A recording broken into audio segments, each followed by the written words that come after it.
এই দীর্ঘমেয়াদী পরিকল্পনাটা করতে হতো যে যে যখন থেকে আমরা ফার্ম ছিলাম যে শেখ হাসিনাকে চলে যেতে হবে, তারপরে কি হবে। আমরা তো আর শেখ হাসিনা চলে যাওয়ার পরে দেশটাকে ছেড়ে দিতে পারি না।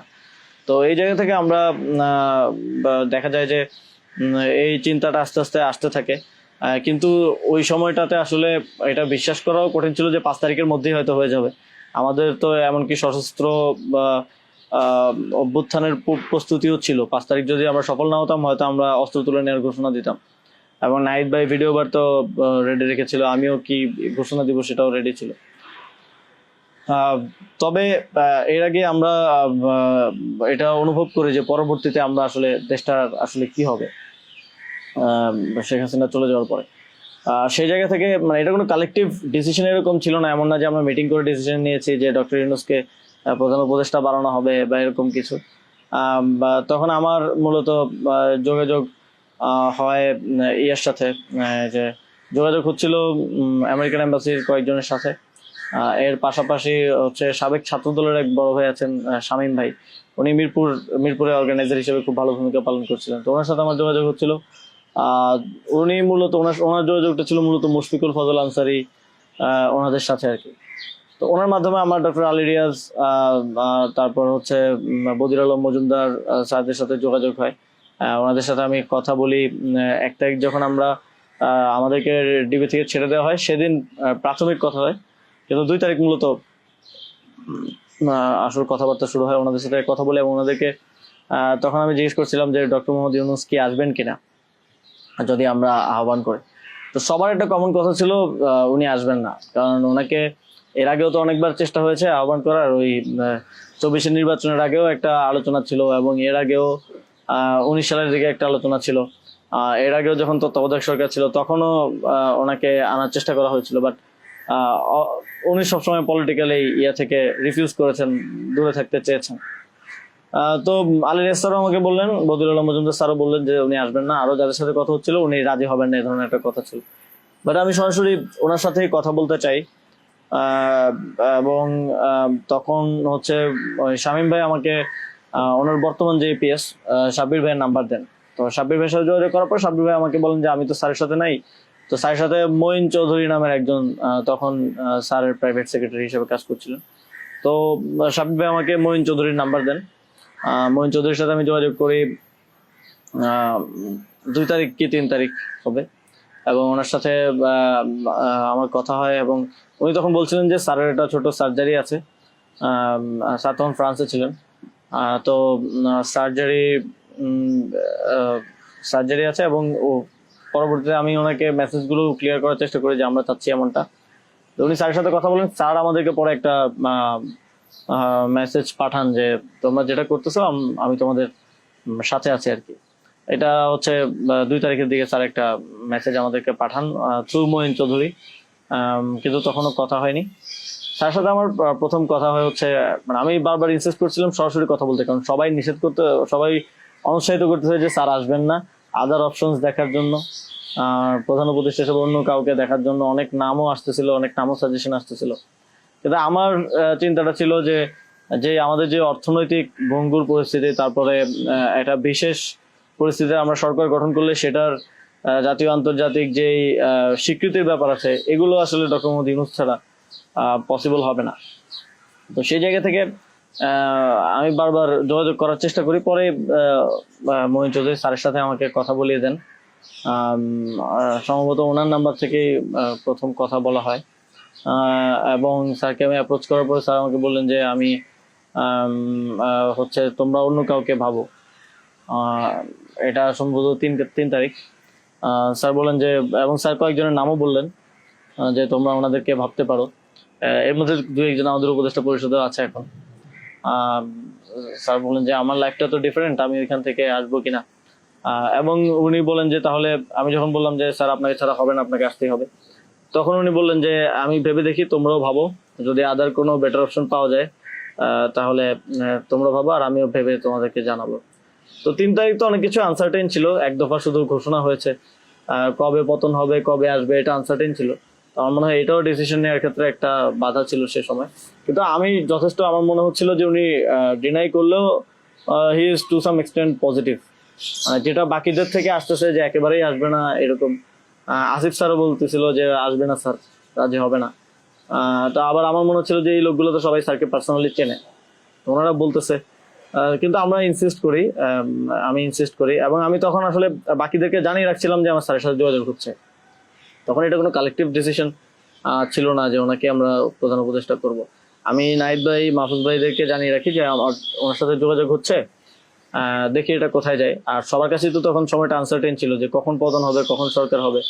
এটা অনেক ফার সাইটেড আসলে বিষয় ছিল ওই সময়টাতে, কারণ আমাদের মনে হচ্ছিল না যে 5ই আগস্ট পতন হবে। আমাদের মনে হচ্ছিল যে আরো হয়তো দীর্ঘ সময় আমাদের লড়াই করতে হতে পারে। ইভেন সব ধরনের সম্ভাবনাই ছিল, এটা একটা গৃহযুদ্ধের দিকে যাওয়ার পরিস্থিতিও ছিল ওই সময়টাতে। তো পরবর্তীতে যখন এরপর স্যারের সাথে আমার কমিউনিকেশন, স্যারের টিমের সাথে কমিউনিকেশন চলছিল। 5 তারিখ মূলত স্যারের সাথে আবার কথা হয়। মহিন চৌধুরীর সাথে রেগুলারই কথা হচ্ছিল, প্রতিদিন 2-3 বার কলে কথা বলছিলাম। 5 তারিখ স্যার যখন সার্জারিতে ঢুকবেন, ঢোকার আগে হচ্ছে কথা হয়, যখন শেখ হাসিনা পালিয়ে গেল সন্ধ্যায় আমরা চ্যানেল 24 এর অফিসে। তখন আমি স্যারের সাথে কথা বলতে চাই যে এখন তো পতন হয়ে গেছে, এখন একটা ডিসিশনে আসতে হবে। তো তখন মহিন ভাই স্যারের সাথে আমাদেরকে কলে যুক্ত করেন। তো চ্যানেল 24 অফিসেই নাহিদ ভাই আর আমি আমার ফোন থেকে লাউড স্পিকারে স্যারের সাথে কথা বলি। তো স্যারকে আমরা বলি যে স্যার এখন একটা ডিসিশন আসতে হবে, আর স্যারও সার্জারিতে চলে যাচ্ছিলেন তারপরে ডিসিশন দেওয়াটা। তো স্যার এক ধরনের তখন মনোসম্মতি দিলেন যে আমি আসবো। আর এর মাঝে তো 2 দিন স্যারও আলোচনা করেছেন বিভিন্ন পর্যায়ে। আমি আসবো, তবে বিস্তারিত কথা বলার আগে তোমরা কোথাও এটা অ্যানাউন্স করো না আর কি। তো এই আলোচনাটা হওয়ার পরে আমরা অনেকগুলো বিষয় ছিল ডিসকাস করার মতো। আলোচনাটা হওয়ার পরে আমরা চ্যানেল 24 এর অফিসে প্রেস ব্রিফিংটা করি সেদিন রাতে, এবং সরকারের রূপরেখাটা কি হবে সেখানে ঘোষণা করি, একটা অন্তর্বর্তীকালীন জাতীয় সরকার ঘোষণার কথা বলি। এছাড়াও আরো রূপরেখাগুলো বলি যে রাজনৈতিক অংশগ্রহণ, তারপর সিভিল সোসাইটি, তারপরে অভ্যুত্থানের নেতৃত্বের অংশগ্রহণ, এই পলিসিগুলো আমরা সেখানে ঘোষণা করি। স্যারের নামটা ঘোষণা করা হয়নি। সেদিন রাতে স্যারের সাথে আবার চূড়ান্ত কথা হয়, রাতের আনুমানিক 12:30 থেকে 2টা-2:30 পর্যন্ত প্রায় 2 ঘন্টা স্যারের সাথে নাহিদ ভাই আর আমার কলে কথা হয়, এবং সেখানে আমরা বিস্তারিত বিভিন্ন বিষয়গুলো আলোচনা করি, এবং স্যারের কিছু কনসার্ন ছিল সেগুলো আমরা ডিসকাস করি যে এটা আবার 1-11 মতো একটা সরকার হবে কিনা। মানে আমরা ক্ষমতায় বসবো, কিন্তু পেছন থেকে আর্মি আমাদেরকে চালাবে কিনা, অথবা অন্য কেউ আমাদেরকে ডিক্টেট করবে কিনা। স্যারের কনসার্ন ছিল এটা। স্যারের কনসার্ন ছিল যে আমি আসলে আমাকে এই স্বাধীনতাটা দিতে হবে, আমি আসলে এটা আর্মি রান করবে কিংবা পেছন থেকে কেউ রান করবে, এটা হলে আমি আসবো না। তো আমরা স্যারকে বলেছি যে আমাদের পজিশনে এটাই, যে গভর্নমেন্ট যদি আমরা ফর্ম করি, গভর্নমেন্ট স্বাধীনভাবে কাজ করতে হবে, এবং এখানে সেনাবাহিনী কিংবা অন্য কোনো অথরিটি যদি হস্তক্ষেপ করতে চায়, সেক্ষেত্রে আমরা মাঠ থেকে সেটাকে চ্যালেঞ্জ করবো আর কি। তো এই ধরনের একটা নিশ্চয়তা স্যারকে আমরা দেই আমাদের এন্ড থেকে। তারপর এক ধরনের কথা হয় যে উপদেষ্টা পরিষদ কেমন হবে। স্যার আমাদেরকে বলেন যে তোমরা ঠিক করো, আর স্যার কিছু সাজেশন দেন। স্যারের টিম থেকে 6 তারিখ সম্ভবত প্রায় 5 তারিখ রাতেই 23-24টা নাম আসে আমার কাছে। তো ওই নামগুলোর সাথে আমরা যে নামগুলো ঠিক করি প্রায় কমন ছিল অনেকগুলো। তারপর আমরা একটা লিয়াজু কমিটি করা হয়, যারা হচ্ছে সকল রাজনৈতিক দলের সাথে আলোচনার ভিত্তিতে একটা উপদেষ্টা পরিষদ গঠন করবে। তো ওই লিয়াজু কমিটির আহ্বায়ক ছিল মাহফুজ ভাই।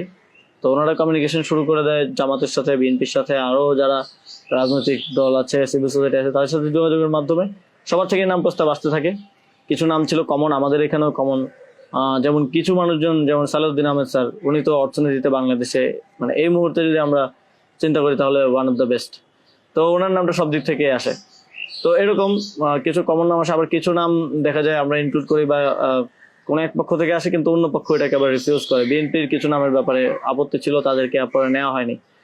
তো এভাবে একটা মোটামুটি সবার সাথে কনসালটেশনের ভিত্তিতে একটা উপদেষ্টা তালিকা করা হয়, এবং যেদিন স্যার ল্যান্ড করে বাংলাদেশে আসেন 8 তারিখ দুপুরে, আর্মি থেকেও কিছু নাম প্রস্তাব করা হয়। এটা আমরা একটু প্রায় 5-6টা নাম আমরা একটু ঘেটে দেখলাম যে এই লোকগুলো ওইভাবে সর্বজন গ্রহণযোগ্য না। এবং আরেকটা সমস্যা হচ্ছে তাদের অনেকেরই হয় না যে সফট আওয়ামী লীগ অ্যান্ড আওয়ামী লীগের সিভিল সোসাইটি হিসেবে পরিচিত, অথবা তাদের ব্যাকগ্রাউন্ডটা একজন আর্মি অফিসিয়ালস এর নাম ছিল সেখানে, এক্স আর্মি অফিসিয়ালস। তার ব্যাকগ্রাউন্ড আমরা দেখি যে তিনি ইন্ডিয়ায় তিনি 4 বছর ছিলেন এবং 4 বছরে তিনি কয়েকটা কোর্স করেছেন সেখানে। সো আবার ওনার ব্যাপারে জনমত হচ্ছে র কানেক্টিভিটি আছে, তো ওই নামগুলো আমরা কেটে দেই এবং সেখানে আর্মি কিছুটা নাকশ হয় যে এই নামগুলো কেটে দেওয়ার পরে। এবং ওই স্যারের সামনে রেখেই, কারণ স্যার ওই যখন ভিভিআইপি লাউঞ্জে স্যার ছিলেন ইয়াতে এয়ারপোর্টে, তো স্যারের সামনে রেখে আমি আর আসিফ স্যার নামগুলো কেটে দিই যে এই নামগুলো তো আমরা দেই নাই। সেখানে আর্মি চিফও ছিলেন। তো আমাদের ইয়েটা ছিল এটাই যে আগের রাতে আমরা যেটা কথা বললাম যে এই উপদেষ্টা পরিষদে যদি আর্মির লোকজনই বেশি থাকে তাহলে তো এটা দিন শেষে আর্মি ব্যাগ আবার 111 টাইপ গভর্নমেন্টই হচ্ছে। সেই জায়গা থেকে আমরা এই নামগুলো নিতে চাইনি। তবে সেখানে আমরা যুক্তি দিয়েছি যে কারণ সবার প্রোফাইলটা যখন আমরা একটু ঘাটাঘাটি করেছি দেখেছি সবারই কোনো না কোনো প্রবলেমেটিক এলিমেন্ট সেখানে আছে। হয় তার র কানেক্টিভিটি হিসেবে জনমত আছে মানুষের মধ্যে গুঞ্জন আছে, অথবা তার আওয়ামী লীগের সিভিল সোসাইটি হিসেবে পরিচিতি আছে। তো এই ধরনের একটা বিষয় ছিল ওই 5-6টা নামের মধ্যে, যে কারণে আমরা সবগুলো নামই প্রায় কেটে দিয়ে শুধু একটা নাম আমরা রেখেছিলাম সিএসটি উপদেষ্টা যিনি আছেন। কারণ আমার কাছে মনে হচ্ছে ওইটা সেন্সিটিভ জায়গা এবং দেশের এরকম একটা ট্রানজিশন টার্মাল সিচুয়েশনে যেহেতু আর্মি পুরোপুরি আমাদের পার্বত্য অঞ্চলের সমস্যাগুলো ডিল করে, তো সেখানে তাদের কথাটা রাখা উচিত। সেই জায়গা থেকে ওনার নামটা আমরা রাখি, শুধু আর্মির প্রপোজাল থেকে বাকিগুলো কেটে দেওয়া হয়। তো এভাবেই একটা এবং এছাড়া আরেকটা ইয়ে ছিল যে 6 তারিখ আর্মির সাথে আমাদের একটা বৈঠক হয়, 3 বাহিনী প্রধান তারপর রাষ্ট্রপতি, প্রায় 4 ঘন্টার একটা বৈঠক হয়। যেটার মূল কথাটা ছিল যে সেনাপ্রধানের দিক থেকে মূল ভেটোটা ছিল যে ডক্টর মোহাম্মদ ইউনূস কেন, why not any other person. তো আমরা আমাদের জায়গায় অ্যাডামেন্ট ছিলাম, বিকজ আমরা তো 5 তারিখ রাতেই ঘোষণা দিয়ে দিয়েছি যে doctor Mohammad Yunus will be the chief adviser of the next interim government. এবং সেটা এক ধরনের বৈপ্লবিক কায়দায় আমরা ভিডিও বার্তা দিয়ে ঘোষণা দিয়ে দিচ্ছি, আমরা কোনো নিয়মের কিংবা সংবিধানের তোয়াক্কা সে সময়টাই করি নাই। কিন্তু উনি বারবার বলার চেষ্টা করছিলেন যে ডক্টর মোহাম্মদ ইউনূসের নামে মামলা আছে, তিনি একজন কনভিক্টেড পার্সন। একজন কনভিক্টেড পার্সন আসলে কিভাবে ইয়ে হতে পারে, একটা দেশের প্রধান উপদেষ্টা হতে পারে। তো আমরা যখন এগুলো ডিবাঙ্ক করতেছিলাম কথাগুলোকে যে এগুলো তো আওয়ামী লীগের সময়ের পলিটিক্যালি মোটিভেটেড মামলা, এই মামলা তো দেখা গেছে সবার নামে পাওয়া যাবে, আমাদের নামেও আছে। তো এটা বলার পর আবার ওনারা আরেকটা কথা বললেন যে সোসাইটির একটা বড় অংশ তো আসলে ওনাকে হেট করে, এবং বড় অংশ বলতে উনি তখন সরাসরি বলেছেন যে আওয়ামী লীগের অন্তর্বর্তীকালীন সরকারটা তো সবার কাছে গ্রহণযোগ্য হতে হবে। এখন আওয়ামী লীগ তো ডক্টর মোহাম্মদ ইউনূসকে 2 চোখে দেখতে পারে না, একদম অপছন্দ করে। তো এখন এই আওয়ামী লীগ একটা লোককে একেবারেই দেখতে পাচ্ছে না, এবং বাংলাদেশে তো আলটিমেটলি 30-40% পিপল আওয়ামী লীগকে সাপোর্ট করে। এই 30-40% পিপলের মতামতের বিরুদ্ধে গিয়ে একটা লোককে প্রধান উপদেষ্টা করা উচিত। তো আমরা তখন বললাম আওয়ামী লীগ এমন কিছু না যেটা নিয়ে এখন আমাদের কনসার্ন হওয়া উচিত। আওয়ামী লীগকে আমরা পরাজিত করেই এই প্ল্যাটফর্মে আসছি, এখানে আমরা বসছি। আওয়ামী লীগ কি চাইলেও না চলে এটা এখন আর ম্যাটার করে না কোনোভাবেই। কিন্তু উনি বারবার এই কথাটা ঘুরে ফিরে বলতেছিলেন যে এই সরকারটা একটা নির্বাচন আয়োজন করবে, এই জন্য বিএনপি আওয়ামী লীগ সবার কাছে এই সরকারের গ্রহণযোগ্যতা থাকা প্রয়োজন। আওয়ামী লীগ তো ডক্টর মোহাম্মদ ইউনূসকে একেবারেই দেখতে পারে না, ওনাকে আওয়ামী লীগ মেনে নেবে না উনি আসলে। কিন্তু আমাদের কথা ছিল যে আওয়ামী লীগ তো এখন আর এই মুহূর্তে ডিসিশন মেকিং এ আওয়ামী লীগ ম্যাটার করে না। এটা গণহত্যা ঘটনার পরে সে কি ভাবলো বা তার কি পজিশন, দ্যাট ডাজন্ট ম্যাটার। এরপরেও ওনারা নানা ধরনের যুক্তি দিতে পারে, এবং শেষে 4 ঘন্টা এই বিষয়ের উপরে ডিসকাশন হয়। 4 ঘন্টা, আধা ঘন্টা হয়তো অন্যান্য ইস্যুস নিয়ে ডিসকাস হয়েছিল, বাট 4 ঘন্টা প্রায় 3.5 ঘন্টা ইস্যু নিয়ে ডিসকাস হয়। তো এখানে আসছিলাম আমি, নাহিদ ভাই, মাহফুজ ভাই আর নাসির ভাই, আর বাকি আমাদের সাথে যারা ছিল তারা বাইরে অপেক্ষা করছিল।